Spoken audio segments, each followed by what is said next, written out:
আল্লাহ তুমি আমার গুনাহগার উম্মতকে বাঁচাও। এই দুনিয়ার বুকে রব্বুল আলামিন সব নবীকে একটা করে দাওয়া মুস্তাজাবা দিয়েছেন, মানে যে দোয়া করলে কবুল হয়ে যায় সাথে সাথেই। দুনিয়ার সব নবীরা ওই দোয়াটা দুনিয়ায় করে ফেলেছে।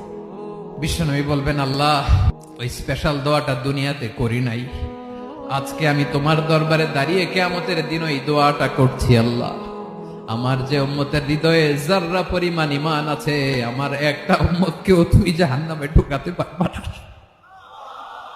বিশ্বনবী পাগলের মতো একবার হাউজে কাউসারে যাবেন, একবার সিরাতে যাবেন, একবার পুলসিরাতের দিকে, একবার হাউজে কাউসারের দিকে পাগলের মতো দৌড়াতে থাকবেন, তার কোন গুনাহগার উম্মত যাতে জাহান্নামে ঢুকে না যায়।